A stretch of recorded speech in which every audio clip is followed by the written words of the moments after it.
భద్రత వాళ్ళ ఇన్సూరెన్స్ కోసం ప్రతి ఒక్కరికి ఇలా బీమా కల్పించే ఈ బడ్జెట్ ఎంతో పెద్దగా ఉంటే దీన్ని కూడా జీర్ణించుకోలేని ప్రతిపక్షాలు ఈ బడ్జెట్ చదువుతుంటే వినలేని ప్రతిపక్షాలు మరి 10 ఏళ్ళు తెలంగాణ ప్రజల చెవిలో పువ్వులు పెట్టి మరి వినూత్నంగా వాళ్ళు చెవులలో పూలు పెట్టడం నిజంగా సిగ్గుచేటుగా ఇలా తెలంగాణ ప్రజలు గమనిస్తున్నారు. ముఖ్యంగా ఈ బడ్జెట్ ఇలా 2026-2027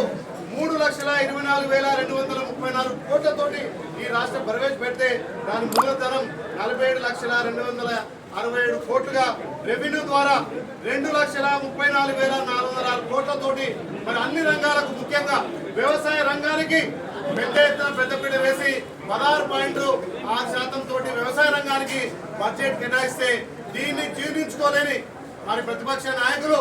ఏ ముఖం పెట్టుకొని మాట్లాడుతున్నారు. గతంలో వ్యవసాయం దండగా అన్నారు, వరేస్తే ఊరన్నారు. ఇలా మేము సన్నోట్లకు కూడా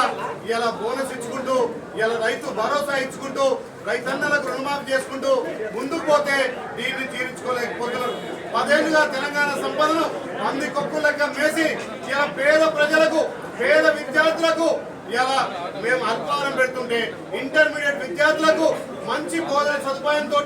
ఇలా భోజనాలు ఏర్పాటు చేస్తుంటే ఒక పెరిగే దశలో వాళ్లకు పాలు గుడ్లు ఇలా ఉన్నటువంటి అన్ని రకాల వాళ్ళకి ఏర్పాటు చేసి వాళ్ళకు మంచి దశలో మంచి నాణ్యమైన విద్యతో పాటు నాణ్యమైన పౌష్టికాహారాన్ని అందించి వాళ్ళ మేధా